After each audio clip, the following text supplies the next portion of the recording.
9 experienced hikers went into the mountains. None of them came back. And what investigators found almost a month later made this one of the strangest mysteries of the 20th century. It was February 1959. Igor Dayatlov was leading a group of 10 hikers through the northern Ural Mountains of the Soviet Union. One member, Yuri Yudin, turned back because of illness. That decision saved his life. The remaining 9 continued toward their destination. But on February 1st, something went horribly wrong. The group had set up their tent high on the slope of Mount Kolatsiakl. They had food, they had clothing, they had equipment, and they were experienced hikers. Then, sometime during the night, all 9 suddenly left the tent. And they didn't leave normally. They cut their way out from the inside. The entrance was still there. Their boots were still inside. Their coats were still inside.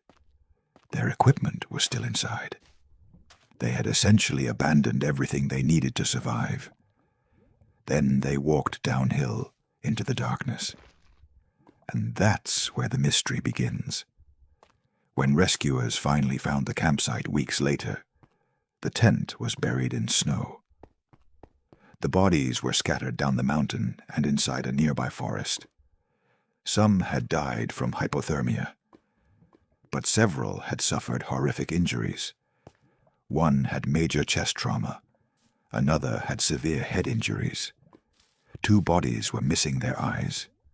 One was missing its tongue. And because the Soviet investigation was brief and poorly documented, theories exploded.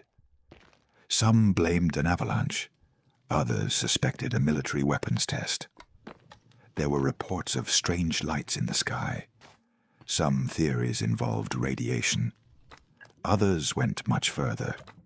Aliens, secret Soviet experiments, even a mythical creature supposedly living in the mountains. But then scientists started looking at the avalanche theory again.